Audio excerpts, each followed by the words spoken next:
Hola, buenos días, mi nombre es Alejandro y el día de hoy estaremos hablando sobre la Revolución Mexicana.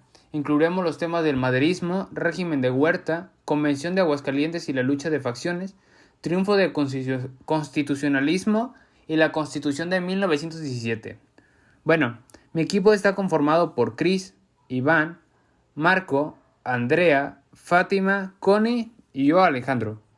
Bueno, iniciemos con qué es el maderismo, que estará a manos de nuestro compañero Chris.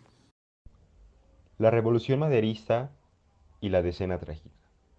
Madero lanzó el Plan de San Luis que desconoció el resultado oficial de las elecciones y llamó a los ciudadanos a alzarse en armas el 20 de noviembre de 1910.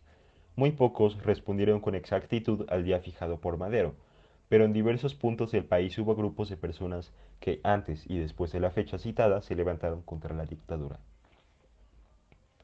En todo el país hubo levantamientos y el viejo don Porfirio Díaz tuvo que irse derrotado. En unas nuevas elecciones, Madero fue electo presidente y José María Pino Suárez vicepresidente, pero sus propuestas de gobierno no le agradaron del todo a los revolucionarios. La guerra siguió, ahora en contra de Madero. Emiliano Zapata lo atacó por el sur, mientras que otros ejércitos lo hacían desde el norte. Además, viejos porfiristas intentaron reponer el antiguo régimen. En medio de aquel barullo surgió un hombre traidor que, aprovechando la situación, quitó la presidencia a Madero, lo asesinó y él mismo se hizo presidente. Se llamaba Victoriano Huerta. La conspiración armada contra el gobierno maderista estalló dentro del ejército el 9 de febrero de 1913, iniciando lo que se conoce como la Decena Trágica. 10 días de guerra en la Ciudad de México que terminaron con el gobierno y la vida de Madero y Pino Suárez. Durante su gobierno, Huerta clausuró el Congreso y metió a la cárcel a varios de los legisladores que se oponían a su gobierno. Incluso mandó asesinar al senador Belisario Domínguez por haber circulado un impreso exigiendo el desconocimiento del gobierno militar. Además, Huerta asumió facultades extraordinarias en los ramos de guerra, hacienda y gobernación, y manejó mal las elecciones de presidente y vicepresidente prometidas cuando asumió la presidencia.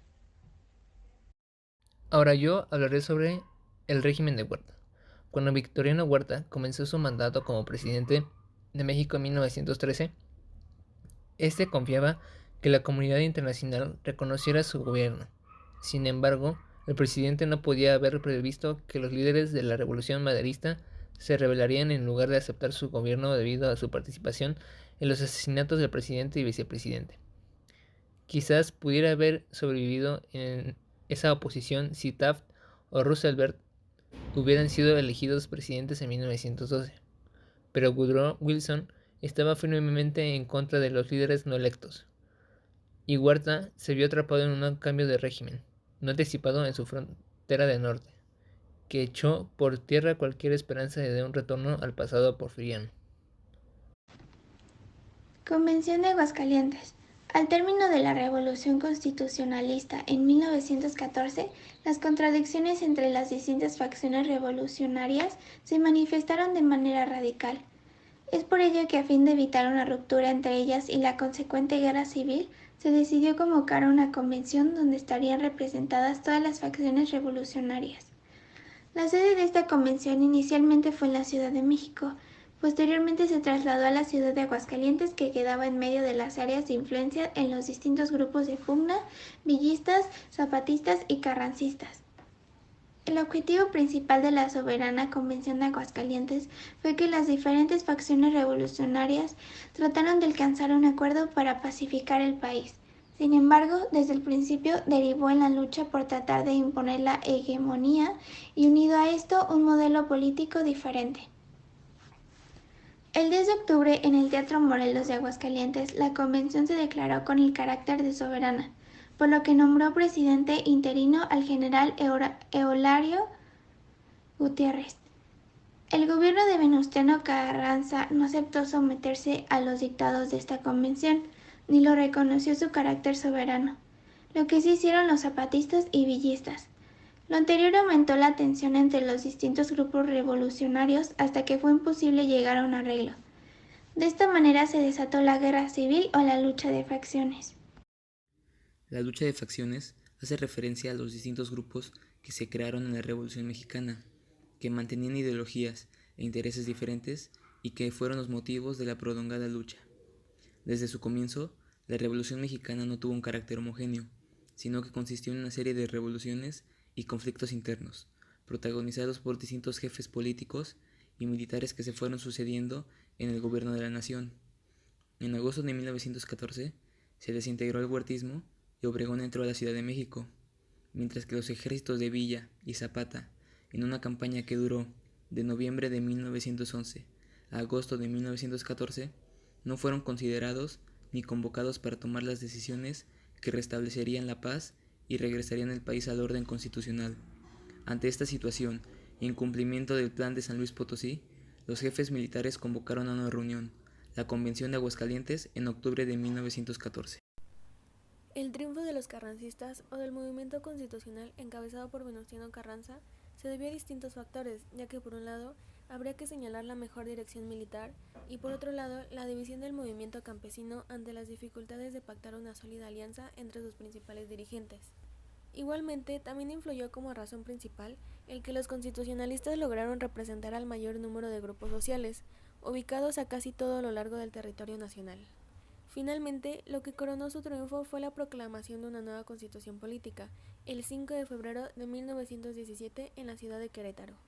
Dicho documento, si bien fue elaborado exclusivamente por los integrantes del movimiento constitucionalista, recogió las propuestas sociales surgidas del movimiento revolucionario en su conjunto de garantías sociales, tales como los artículos 3, 5, 27 y 123, mismos que reflejaron su participación de los diversos sectores de la sociedad en la lucha armada y en sus principales demandas el Partido Liberal Mexicano, el Plan de Ayala y las propuestas de la Convención de Aguascalientes, entre otros. Constitución Política de 1917.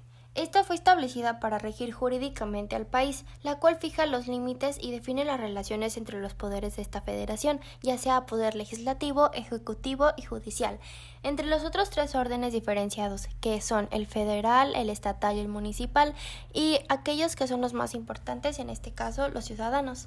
Este se encontraba fijando las bases para el gobierno y para la organización de las instituciones, en el que el poder se asienta y establece en qué tanto Pacto Social Supremo de la Justicia Mexicana, los derechos y los deberes del pueblo mexicano. La Constitución Política de 1917 aporta a la tradición jurídica mexicana el constitucionalismo universal, quien fue la primera constitución de la historia que incluyó los derechos sociales, los cuales están expresados en los artículos 3, 27 y 123, los cuales son producto de las demandas de las clases populares que protagonizaron la Revolución Mexicana. Dada esta información, concluyo que el texto constitucional cuenta con 9 títulos que contienen 136 artículos y 16 transitorios.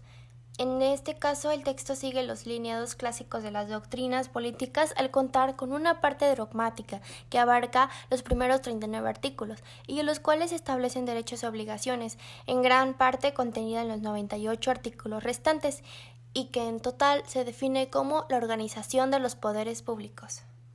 Espero que haya sido de su agrado y pues nos vemos en la siguiente. Muchas gracias.